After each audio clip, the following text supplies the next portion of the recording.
Ok, bienvenue à tous. Donc, on attaque la suite de ces capsules sur les clusters. Donc, on avait fait les k-means dans la capsule précédente. Là, je vais parler d'approches hiérarchiques dans lesquelles on va créer nos clusters de manière itérative. D'accord. Donc, on avait défini une notion de partition. Là, je vais commencer par vous définir une notion de hiérarchie, ok, qui nous permettra de créer cette approche itérative pour constituer nos clusters. Je vais juste essayer de basculer sur mes slides. Je suis un petit peu perdu en ce moment. Ok. Donc, euh, le point de départ, c'est quoi? Donc, on va définir de manière un peu formelle une hiérarchie. La définition n'est pas très jolie, mais ça consiste à dire que donc une hiérarchie, ce sera une collection de parties de l'ensemble 1n. D'accord. Donc, je vous rappelle que mon ensemble n, c'est l'ensemble qui contient les éléments 1n. D'accord. Dans lesquels ce que je veux, c'est avoir déjà la partition totale. Donc, 1n devrait être dedans, mais je devrais aussi avoir l'ensemble de tous les petits singletons. Ok. Et ce que je dis, c'est que si jamais j'ai deux ensembles qui sont dans ma partition, alors je dois avoir la réunion. Enfin, si jamais, oui, c'est ça, je dois avoir la réunion dedans. Donc, si jamais j'essaie de le formaliser un tout petit peu, le point de départ, ça sera le point de droite et je vais arriver au point gauche. Donc, par exemple, ici, j'ai 7 éléments. Petit n est égal à 7. Okay, donc, je commence par prendre mes 7 singletons et je vais m'amuser à faire des regroupements. D'accord. Donc, tous les éléments qui vont apparaître par la suite ne sont jamais que des regroupements des antécédents précédents. Donc, par exemple, ici, je vais prendre comme ensemble A l'ensemble 4, je vais prendre comme ensemble B l'ensemble 5, et donc je vais avoir l'ensemble 4, 5. Okay. Puis, je vais aussi regrouper les 2 et 3. Puis, éventuellement, je vais partir du fait que j'avais la partition, enfin, pas la partition, l'ensemble 4, 5, et j'avais l'individu 6 qui était tout seul, donc ça va correspondre à mon B, et je vais mettre la réunion pour faire 4, 5, 6. Et pareil, je vais rajouter 1 dans mon groupe 2, 3. Okay. Puis éventuellement, je vais rajouter 7 dans mon groupe 4, 5, 6. Alors là, ce qu'on voit, c'est que si jamais je veux m'amuser à regrouper des choses qui étaient dans les groupes précédents, j'ai plus beaucoup de choix, quoi. C'est que il me reste essentiellement deux partitions, une avec, enfin, pas deux partitions, oui, il me reste techniquement deux partitions, 1, 2, 3 et 4, 5, 6. Donc à partir du moment où j'ai récupéré ces partitions de l'ensemble n en deux, l'étape d'après, c'est de les fusionner ensemble pour récupérer n. Donc c'est peut-être un peu plus simple de le voir sur un dessin. Alors, je vais juste essayer de vous faire ça sous forme d'un petit dessin propre. J'ai les individus 1, 2, 3, 4, 5, 6, 7. Okay, puis je vais les regrouper. Donc ce qu'on commence par faire, c'est regrouper 4 et 5. Puis ensuite, je vais regrouper 2 et 3. Puis ensuite, je vais mettre 6 avec 4, 5, 6. Et ensuite, je vais mettre 1 avec 1, 2, 3. Ensuite, je mets 7 avec 4, 5, 6. Et l'étape d'après, c'est de fusionner tout le monde. Donc on voit que la hiérarchie, c'est essentiellement cette constitution d'un arbre dans lequel je m'amuse tout simplement à fusionner. Et c'est là où ça va devenir compliqué. C'est que la première étape, c'est que je fusionne des individus. Donc, tant que je fusionne des individus, il n'y a pas de souci. Pourquoi? Parce que c'est, en gros, je vais juste avoir besoin d'une distance entre les individus 2 et 3. Pareil pour 4 et 5. Je les mets ensemble. Là où ça devient plus compliqué, c'est pourquoi est-ce que j'ai décidé de regrouper 1 avec le groupe de 3. Et c'est là où ça va être compliqué, dans le sens où je vais avoir plusieurs manières pour faire mes regroupements. Je vais peut-être essayer de me rapprocher du groupe dont l'élément le plus proche est le plus proche. Je vais essayer de me rapprocher, ou plutôt de ne pas m'approcher du groupe dont l'élément le plus loin est le plus loin. Okay. Donc éventuellement, on va être proche de tous, d'accord. Donc en particulier du plus loin, je vais être proche peut-être du barycentre. Donc on verra que toutes ces méthodes vont constituer ce qu'on appelle un problème d'agrégation. Et en changeant ces méthodes d'agrégation, on aura des arbres qui vont être différents. Okay. Donc on voit que les distances ne vont pas suffire ici. Ici, j'ai besoin d'agréger des groupes entre eux. Et c'est là où ça va se compliquer. Okay. Donc je vous montre ici deux petits exemples où j'avais 4 petits points. Okay. Donc comment est-ce que je vais faire mes regroupements? J'étais parti, donc le point de départ, c'est d'avoir une partition de 4 éléments, donc qui sont les 4 singletons. Puis après, j'en avoir 3, puis j'en avoir 2, puis j'en avoir 1. Okay. Donc comment est-ce que je passe de 3 à 2? Il n'y a pas 30 000 solutions. Je suis obligé d'en fusionner deux ensemble. Okay. Donc ce que je vais dire en l'occurrence, c'est que 1 et 3, je les mets ensemble essentiellement parce qu'ils sont proches. Donc j'ai créé 3 groupes. 2 est tout seul, 4 est tout seul, et 1 et 3, je les ai mis ensemble. Là, la question qui va se poser est plus compliquée, c'est que j'ai 3 possibilités. Soit, je vais changer de couleur, soit je regroupe 2 avec 4, possibilité numéro 1, soit je mets 2 avec mon groupe, soit je mets 4 avec le groupe. Okay. Donc là, on voit que la notion de groupe elle va être importante. Est-ce qu'il faut que je regarde la distance entre le barycentre et mes individus? Est-ce qu'il faut que je regarde le minimum de mes distances? Est-ce qu'il faut que je regarde le maximum de mes distances? Voilà. Donc ça, on en discutera par la suite quand je vais vous les définir. Mais là, la méthode que j'ai prise me dit tu as plutôt intérêt à regrouper 2, 4 ensemble et l'autre, on n'y touche pas. D'accord? Donc ça, c'était aussi un principe de départ dans ma hiérarchie qui est qu'une fois que j'ai décidé de les mettre ensemble, je ne reviendrai plus dessus. Okay. Donc là, j'ai créé 2 groupes et l'étape d'après, c'est qu'une fois que j'ai créé 2 groupes, je les mets ensemble et j'obtiens un seul groupe. Donc je peux le visualiser en termes d'arbres. Première étape, c'est de mettre 1 et 3 ensemble. La deuxième étape, c'est de mettre 2 et 4 ensemble. Et à la fin, je regroupe mes 2 groupes. Okay. Mais généralement, quand on a 4 individus, il peut y avoir une autre approche qui consiste en fait à les agréger tous sur le même groupe au fur et à mesure. Et c'est ce qui va se passer sur le groupe du dessous. Donc là encore, j'ai mes 4 individus au départ. Il commence par me dire regroupe les 2 plus proches. Et une fois que j'ai regroupé mes 2 plus proches, il ne va pas me dire d'aller regrouper les 2 qui étaient les plus éloignés, c'est qu'il va affecter un des groupes de plus dans mon groupe de 2. Donc en l'occurrence, je vais fusionner 2, 3 et 4 pour créer une seule classe et 1 sera tout seul. Et l'étape dernière, je fusionne tout le monde. Okay, donc on a vu qu'on commençait par avoir 2 et 3 qui étaient tout seuls. Je rajoute 4 dans ce groupe et à la toute fin, je rajoute. Okay, donc c'est essentiellement ça, les 2 grands principes qui vont apparaître. C'est soit de faire des agrégations au fur et à mesure autour d'un groupe qui se constitue, puis autour, je vais avoir des individus tout seuls, soit au contraire, je vais essayer de créer des groupes relativement automogènes. Okay, la première étant l'approche qui nous plaira peut-être le plus. Alors en termes de formalisation, j'ai toujours mes individus en dimension P. Éventuellement, je vais leur mettre des poids. Donc classiquement, les poids, ce sera un 1 sur n. Un individu, c'est un poids de 1 sur n. Okay, donc le poids, il faut voir ça comme étant la taille de l'effectif. Okay, donc l'effectif de ma classe, qui peut être intéressant. Une grandeur qui apparaîtra tout le temps, c'est des centroïdes. Donc il y a le centroïde global, d'accord, donc il y a le centroïde associé à l'ensemble de mes points, mais repensez au K-means, c'est ce qu'on faisait, on s'intéressait à la moyenne dans chacun des groupes. Donc là, j'ai mon centroïde global, donc ce qui me permet de calculer une inertie totale, c'est-à-dire la distance entre tous mes points et mon centroïde. Okay, donc je vais avoir, par exemple, ici mes points. Alors je vais juste mettre de la couleur parce que par la suite, ça pourra me servir. Okay, donc je vais avoir ici un nuage de points. Donc la première étape, c'est de se dire, je vais regarder une espèce de variance totale. Donc je vais calculer la distance de tous mes points avec cette chose-là. Donc la variance, elle est relativement grande. Donc la somme de toutes les distances à mon centre de gravité, x bar, elle va être relativement grande. L'étape d'après, c'est de se dire, OK, peut-être que je peux regarder les groupes par couleur. Je vais regarder les groupes bleus. Les groupes bleus, le centre de gravité, il va être là. Donc je vais m'amuser à calculer les variances à l'intérieur de chacun des groupes. Et pareil pour le groupe rouge, où je vais aller calculer la variance dans ce groupe-là. La moyenne est à peu près par là, et je vais calculer cette variance-là. Donc on voit que quand je m'amuse à calculer ces variances, je vais avoir une variance qui va diminuer. Donc quand on va commencer à diviser en groupes, on va avoir une variance à l'intérieur de mes groupes, la somme de mes variances intra va diminuer. Okay, techniquement, on se souvient de la décomposition de la variance, qui nous dit la variance totale, c'est la variance intra plus la variance inter. Ça va être la même chose sur l'inertie, c'est la formule de Huygens qui nous dit l'inertie totale, c'est l'inertie intra plus l'inertie inter. Okay, et ce qu'on va voir, c'est que j'ai intérêt à avoir l'inertie dans mes groupes qui soit la plus élevée, enfin on veut que les groupes soient les plus homogènes possible. Okay, donc je veux une variance la plus faible possible. D'accord, donc je veux des groupes très homogènes entre eux et si possible les plus séparés entre eux. D'accord, donc je veux une variance intra qui soit très importante et une variance inter qui soit petite. Okay, donc j'ai envie de choisir le découpage qui me donne le meilleur, les inerties les plus faibles possibles, les inerties intra. Okay. Alors, je le fais un petit peu à l'envers parce que je vous dis qu'on part d'un groupe et qu'on le sépare. En fait, en pratique, on va plutôt avoir des groupes et on va les fusionner. Okay, donc, fusionner va forcément m'apporter de l'inertie, mais ce qu'on espère, c'est que le gain n'est pas trop important. D'accord, donc, ça pourra se formaliser comment? Tout simplement en faisant intervenir ces centres de gravité. Donc, quand je me dis que j'ai K groupes, dans ces cas-là, je vais constituer mes K centres mes K centres de gravité, les GJ, et je vais tout simplement définir une notion within. Donc mon within, ce serait mes distances entre mes individus qui sont dans le groupe CJ et leur centre de gravité.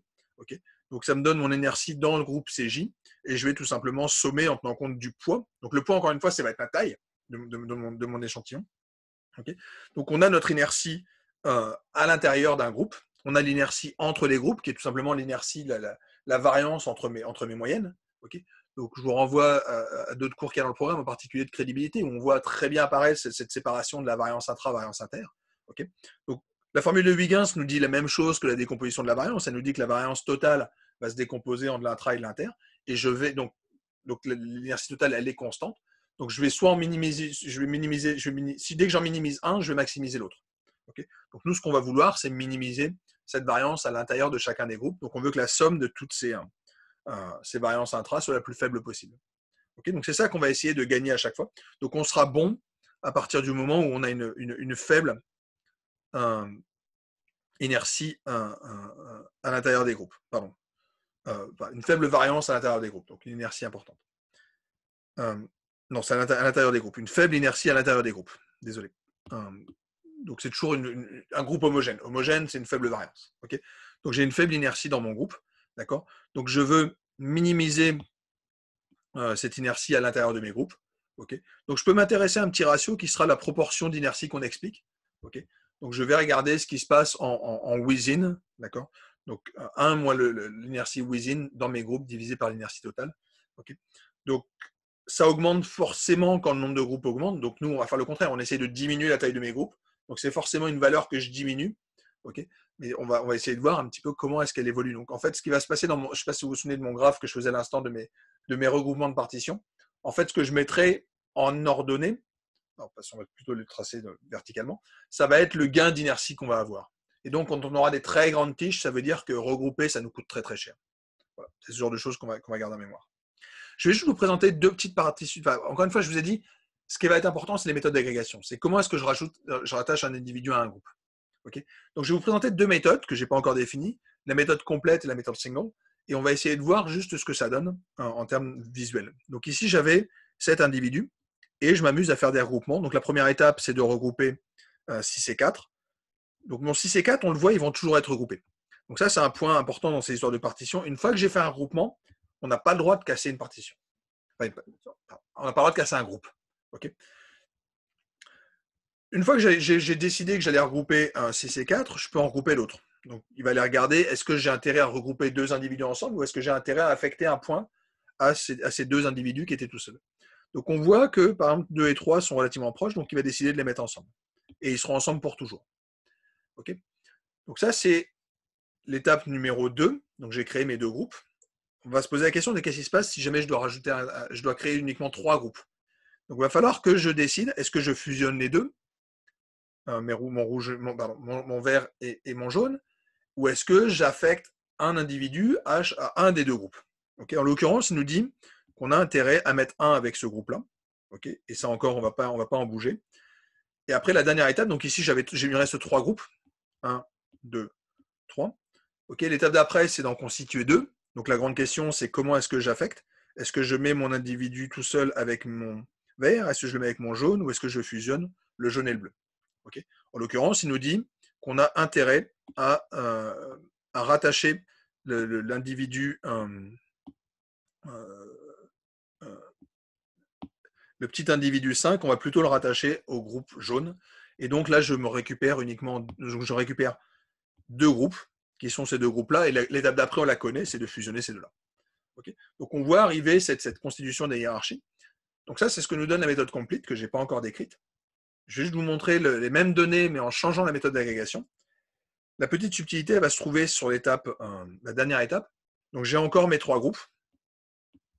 Okay, sauf que cette fois-ci, au lieu de rattacher 5 avec les 4 et 6, il va me dire de plutôt rattacher cela.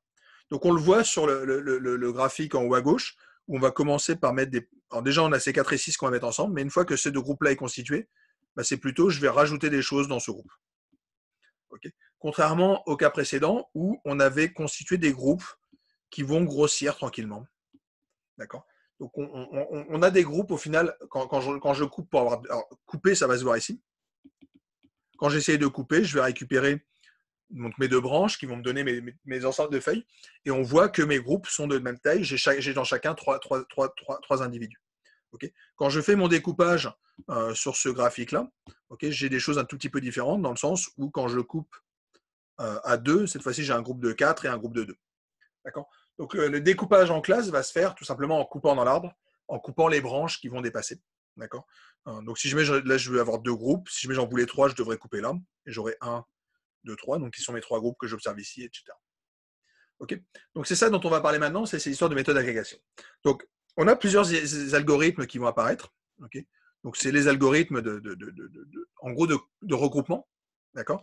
Donc quand on veut s'amuser à regrouper, on va partir.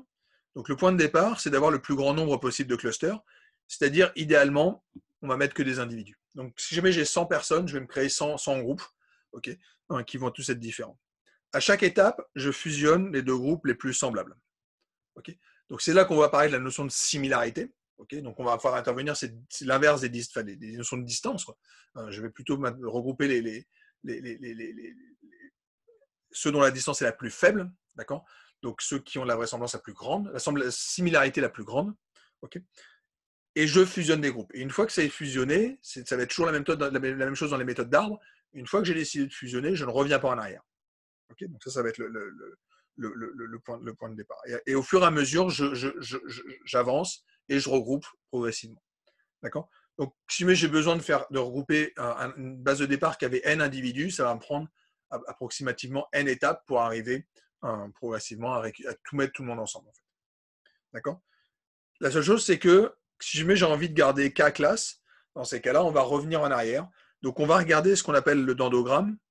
Donc, le dendrogramme, c'est cette visualisation de l'arbre. Alors, je vous en montrerai d'autres, essentiellement parce que nous, c'est celle qu'on a l'habitude d'utiliser. Mais par exemple, en sciences de la Terre ou en sciences animales, c'est pas forcément cette approche-là qu'ils vont avoir. Ils vont plutôt avoir une représentation sur un cercle. Okay, mais on a cette visualisation en termes d'arbres, quelque part, qui va nous servir pour pouvoir créer nos K clusters. Encore une fois, c'est ça l'idée d'ailleurs, c'est de créer K clusters. Donc nous, on va le faire en entier. On va créer tout l'arbre et ensuite, on fera du découpage. Donc le problème, c'était ce que je disais dans la toute dernière phrase. Comment définit-on la similitude, l'indice de similarité, non plus entre individus, mais entre groupes. Okay, donc c'est là où on va avoir les différents concepts. Donc le point de départ, c'est que j'ai quand même une mesure. J'ai ma distance entre deux individus. Donc si jamais vous me donnez un A et un B, je suis capable de vous calculer cette distance-là. Le problème, c'est comment est-ce que je passe de ça à une distance entre deux groupes, un A et B. Donc je change, je l'appelle plus D, je l'appelle delta, parce que ça va dépendre de la méthode qu'on va retenir. Donc il y a une première méthode qui va s'appeler la notion de simple linkage, qui consiste à dire que je vais tout simplement prendre le minimum des différences. Donc, si jamais j'ai des individus dans le groupe A et d'autres individus qui sont dans le groupe B, comment je vais définir ma distance entre mes deux groupes? C'est simple, je vais calculer la distance minimale qui peut exister entre ces deux groupes, et ça va être cette distance-là. Okay, donc ça va me définir ma distance entre mes deux groupes. Okay, donc la première étape, c'est le single, qui consiste à dire je regroupe je vais mettre ensemble des groupes dès lors qu'il suffit qu'ils soient très très proches l'un de l'autre. Okay, donc un gros groupe qui serait comme ça et un autre groupe qui serait par là, à partir du moment où la distance ici est très faible, très vite je vais les fusionner ensemble. Okay, donc c'est ça que ça veut dire cette méthode single. Par opposition, j'ai la méthode complete. Donc la vision complète consiste à dire au contraire, si jamais j'ai deux groupes, donc j'ai les points A et je vais avoir les points B. Comment est-ce que je mesure la distance entre les deux? C'est facile. Au lieu de prendre la distance la plus proche comme on le faisait auparavant, je vais au contraire prendre la distance la plus éloignée. D'accord? Donc je vais aller chercher la distance la plus éloignée qui peut exister. Donc je ne peux les regrouper qu'à condition que les points extrêmes soient quand même pas trop éloignés. D'accord? Donc c'est cette approche qu'on va appeler complete, qui consiste à prendre le maximum des distances entre chacun des individus dans chacun des groupes. Ok? Donc c'est ça qui c'est la version complètement opposée à l'autre. L'autre approche consiste à travailler sur des moyennes. Donc les notions d'average linkage consistent à dire que je vais prendre les distances entre tout simplement mes barycentres. Ou la moyenne de mes distances. Okay, c'est pas exactement les moyennes des barycentres, mais visuellement c'est comme ça que je vais le représenter parce que c'est à peu près ce qu'on va utiliser. D'accord. Donc ici on retrouve la méthode single. Okay. Ici j'ai la distance complete et ici on voit apparaître quelque chose qui est la distance moyenne, qui est tout simplement la distance entre toutes les moyennes. Celle qui pourrait nous intéresser plus, c'est la distance de Ward. Donc la distance de Ward, c'est vraiment la distance entre les barycentres. D'accord. Donc je vais pas regarder le groupe au complet. En particulier, je vais pas tenir compte de son étalement, mais je vais juste regarder où se trouvent ces moyennes. Si jamais les moyennes sont proches, je les fusionne. Okay. Donc Ward, c'est vraiment cette étape importante qui consiste à dire que la distance entre deux groupes A et B, c'est la distance entre les barycentres que je vais pondérer par quelque chose qui va être fonction de la taille de mes échantillons. D'accord? Donc, c'est ça qu'on va utiliser par la suite. Donc, voilà, par exemple, des approches hiérarchiques que j'ai fait sur mes données de Decathlon. Okay, sauf que je regarde cette fois-ci les sports. Okay, donc, je regarde les sports. Alors, de mémoire, je le fais sur une ACP. Hein. J'ai peut-être dû réduire la dimension, peut-être en passant à 2 ou 3. Okay, donc, j'ai récupéré mes sports qui sont chacun en dimension 2 ou 3. Okay, et là, je me propose de les regrouper. D'accord. Alors, je n'ai pas mis les différentes méthodes, mais je vous encourage à les tester toutes. Et vous verrez que les regroupements peuvent se faire de manière assez différente. Donc, par exemple, ici, on voit apparaître le fait que le saut en hauteur, manifestement, ne se recoupe pas avec les autres. Donc, on voit qu'on crée des groupes comme ça progressivement. Donc, on retrouve quelque chose qu'on a vu auparavant, qui est que j'ai un premier groupe, puis je rajoute quelque chose, puis je rajoute quelque chose.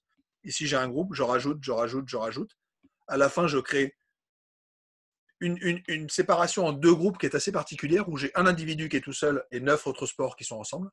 Donc ça, c'est une méthode qui est très différente des autres, où par exemple sur celle-là, on voit qu'on a des groupes homogènes, donc j'ai 5 groupes, 5 sports et 5 sports. Donc on a créé des groupes qui sont beaucoup plus proches l'un de l'autre.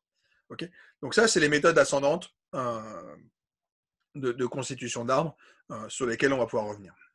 Okay, donc voilà, encore une fois, je vous encourage à jouer avec toutes ces méthodes, mais j'ai insisté pour l'instant sur les grandes approches. En gardant en mémoire qu'il y a 2 composantes importantes. La première, c'est la distance. Qu'est-ce que c'est que ce D? La deuxième, c'est comment j'agrège. Okay, donc, la distance, assez souvent, on restera sur l'euclidien, okay, mais je pourrais parfaitement en changer. Et dans un deuxième temps, on peut se poser le problème de l'agrégation. Donc là, je vous encourage à tenter à chaque fois les différentes méthodes. Ward est la plus populaire, parce qu'encore une fois, ça vous crée des groupes relativement homogènes. Mais parfois, ça peut être intéressant d'aller regarder du single ou du complete pour voir ce qui pourrait se passer et d'analyser un petit peu ce qui se passe. Et donc, une fois qu'on a décidé combien de groupes on voulait, encore une fois, je ne vais pas trop rentrer dans le détail sur comment est-ce qu'on trouve de manière optimale un nombre de clusters. Assez souvent, on a un a priori, je pense, sur ce qu'on veut comme nombre de clusters. Donc, on peut se poser la question de l'interprétation. Et on doit se poser la question de l'interprétation, normalement. D'accord. Donc, une fois qu'on a créé nos groupes, on peut juste se dire, est-ce que je peux regarder comment se positionnent les individus, par exemple. D'accord. Donc, ici, je m'étais amusé à créer des clusters sur les sports ou alors des clusters sur les sportifs. Okay, donc, c'est ça qu'on va essayer de discuter. Okay, donc dans le premier cas, c'est juste, j'ai mes 10 sports et je veux les regrouper ensemble. Donc, c'est un peu les graphes dont on parlait jusqu'à présent. Donc, je peux m'amuser à dire, je voudrais 2 groupes. Donc, suivant les regroupements qu'on va faire, il nous dit, tu vas mettre le 100 mètres, le 110 mètres et le 400 mètres ensemble. Si jamais j'étais allé sur une autre type de classification, il aurait dit, OK, tu mets le 100 mètres, le 110 mètres et le 400 mètres ensemble, mais tu rajoutes aussi ce petit groupe qui consiste soit la perche et aux 1500 mètres. D'accord. Donc, on voit que celui-là, il nous dit de rajouter avec, alors que dans l'autre groupe, alors, on voit qu'il arrive assez tard, d'accord, mais il se met plutôt dans l'autre groupe que il préfère aller dans le groupe de droite que d'aller dans le groupe de gauche. Okay, donc, on voit qu'en changeant de méthode de classification, on a des découpages qui sont un peu différents. Autre chose, si jamais je voulais vraiment les comparer, je pourrais regarder les inerties. Donc, les termes qui apparaissent à gauche, ce sont des inerties à l'intérieur de mes groupes. D'accord. Donc, c'est la somme de mes inerties intra. D'accord. Donc, j'aimerais bien qu'elle ne soit pas trop élevée. D'accord. Donc, je n'ai pas envie d'aller couper forcément très très haut dans l'arbre. J'aimerais bien couper pas trop haut. Mais moins je coupe haut, plus j'aurai de classes. Donc, si jamais je veux me fixer 2 classes ou 3 classes, voilà, ça va changer pas mal de choses. Donc, ça, c'est les découpages sur les sports. Je peux aussi faire une analyse sur les sportifs. Donc, quand j'analyse, alors non plus les sports, mais les sportifs, l'avantage, c'est que je suis dans l'espace des individus, donc je peux regarder comment se comportent les différentes variables, comment se comportent les individus dans mon groupe. Donc, c'est exactement ce que j'avais fait sur les K-means auparavant.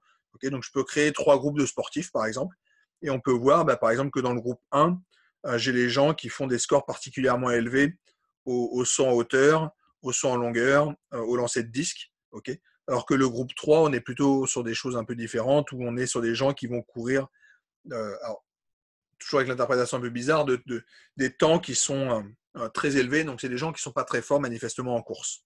Okay, donc, on peut avoir une espèce de vague interprétation de ces groupes. Okay, mais ça, c'est possible à partir du moment où je travaille sur les clusters de mes individus. Okay, dans ces cas, je peux analyser les valeurs moyennes sur chacune des variables.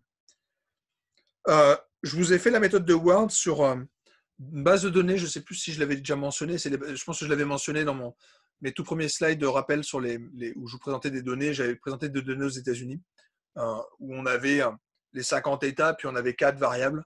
Et on a essayé de faire des regroupements. Donc ici, on fait des regroupements de tous les États avec la méthode de Ward. Et je vous encourage à les regarder parce qu'en fait, les regroupements qu'il va faire sont souvent assez cohérents, en tout cas d'un point de vue géographique. Okay. Si vous commencez à regarder, effectivement, vous allez regrouper Alabama, Louisiane, Georgia, Tennessee. Donc, on a tout. Voilà, on va retrouver des aspects géographiques qui vont ressortir. Okay, j'ai l'État de Washington avec l'Oregon. Donc, on voit apparaître des clusters, pas des clusters, en tout cas des regroupements pour l'instant qui font du sens parce qu'effectivement, on a souvent des États qui sont voisins qu'on va effectivement mettre ensemble parce qu'effectivement, ils se ressemblent.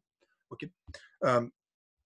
Au niveau visuel, donc, moi, je vous ai fait les arbres toujours de la même manière, c'est-à-dire on va mettre en ordonnée l'inertie, okay, l'inertie dans la somme des inerties intra. Okay.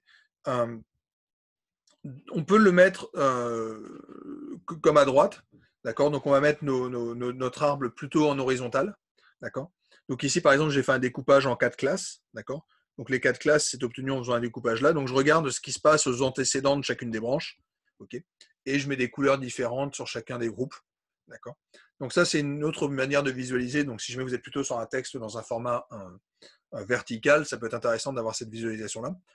Il y a aussi l'arbre phylogénétique, qui est l'approche classique qu'on va retrouver en sciences de la vie. Encore une fois, je vous ai dit pour faire des classifications d'animaux, par exemple, okay, où on va essayer d'avoir une vision circulaire. Donc là aussi, on peut voir apparaître nos 2 classes. Donc ici, j'ai 2 classes, mais ici, on va retrouver nos 4 classes. D'accord. Donc en coupant correctement, on voit réapparaître nos classes sur cet arbre. Okay. Donc ça, c'est plutôt un problème culturel de représentation des arbres. Donc sur ces états, moi je vous les ai projetés sur les différentes variables, d'accord. Donc j'ai les variables de population urbaine et taux de d'homicide, d'accord. Donc ça peut être une première approche de les représenter sur différentes variables, avec respectivement 2, 3 ou 4 classes, donc suivant le découpage que je retenais, donc suivant ma CAH, ma classification ascendante hiérarchique sur avec une méthode d'agrégation de Ward. Okay. Sauf que ce n'est pas ça qu'on va retenir d'habitude, essentiellement parce que c'est plus difficile à lire. Potentiellement, on pourrait avoir des points qui se chevauchent pas mal, où la distinction n'est pas forcément très claire. Ce qui peut être plus intéressant, c'est de le faire sur les composantes principales. Donc, vous allez projeter votre point. Donc, je perds mon interprétation. Je sais juste que c'est la composante 1, la composante 2, mais c'est la meilleure projection de mes points dans l'espace. Et ce qu'on voit, c'est que typiquement, ce qui était un peu dur à lire en dimension 2, devient quand même beaucoup plus clair quand on fait une ACP. Okay. Donc la classification hiérarchique permet d'avoir des choses qui sont relativement claires à voir quand on le projette sur une ACP. Okay. Donc au lieu de le voir sur certaines variables, alors ce qui pourrait quand même donner du sens, on voit que quand il me crée les 2 groupes, on voit que je peux avoir une interprétation en termes d'homicide. En disant, il y a la classe 1 qui a un taux d'homicide élevé, la classe 2 qui a un taux d'homicide faible. D'accord. Mais assez vite, on a plus de mal à comprendre. D'accord. Mais on peut le voir sur les projections d'ACP, c'est un peu plus intéressant. OK. Autre petit exemple. Alors, je ne vous ai pas mis les codes parce que les codes sont vite longs, mais peuvent être marrants. J'ai fait ce qu'on appelle des bag of words. J'en parlerai dans une capsule où je parlerai un peu d'analyse textuelle, mais je me contente de compter les mots dans des pages sur Wikipédia. Okay, donc j'ai pris plusieurs pages. Par exemple, il y a la page de Picasso. Okay, donc la page de Picasso sur Wikipédia, elle a plein de mots. Okay, je l'ai prise en anglais. Et je m'amuse à compter combien de fois il y a le mot painter, combien de fois il y a le mot painting, combien de fois il y a le mot tout ce que vous pouvez imaginer. Okay. Et je me crée une grosse matrice dans laquelle j'ai, pour faire très simple, j'ai mes différentes pages. Donc par exemple ici j'aurai Picasso. Et en colonne, je vais avoir plusieurs mots. Donc, par exemple, ici, je pourrais avoir, si jamais c'est un sport, je pourrais avoir le mot sport, je pourrais avoir le mot peintre, je pourrais avoir des informations sur TV. Voilà, je regarde les mots qui sont le plus souvent arrivés sur ma quinzaine de pages que j'ai regardées ici. Okay. Et donc, je récupère comme ça une base de données sur laquelle je peux mesurer les distances. Okay. Donc, je vais regarder mes distances. Ma distance de mon individu Picasso, elle sera vue dans un espace en dimension assez grande. La dimension 1 sera peut-être TV show, la dimension 2, ce sera peut-être statistique. Cette dimension 3 sera peut-être cooking. Ben, je ne sais pas, il y a des mots comme ça. J'ai pris les mots les plus fréquents dans les pages. Okay. Donc, dans un deuxième temps, je fais une ACP. Donc, je fais une ACP de cette matrice-là. Okay. Donc, tout simplement en notant que mes individus ici sont mes mots, mes variables sont mes pages. Okay. Donc, ça va me donner ce graphique-là. D'accord. Donc, l'idée étant que je peux normer, il y a des pages qui sont plus courtes que d'autres, par exemple. D'accord. Donc, une page dans laquelle il y a beaucoup de mots, ben, j'aimerais bien qu'elle prenne peut-être un peu moins de place. Okay. Donc, on voit apparaître des notions de. Donc, il y a plusieurs choses comme type de mots. Vous voyez, il y a des méthodes statistiques, il y a du boosting, random forest, k-nearest neighbor, logistic regression. Il y a 2 sports, les Bruins au hockey et les Lakers au basketball. J'ai des séries télévisées, j'ai Game of Thrones, j'ai House of Cards, j'ai True Detective et j'ai les 3 peintres. Okay. Donc, j'essaye juste de me demander, est-ce que je peux voir des choses. Alors, déjà, ce qu'on voit, c'est que les algorithmes de statistiques se détachent du reste.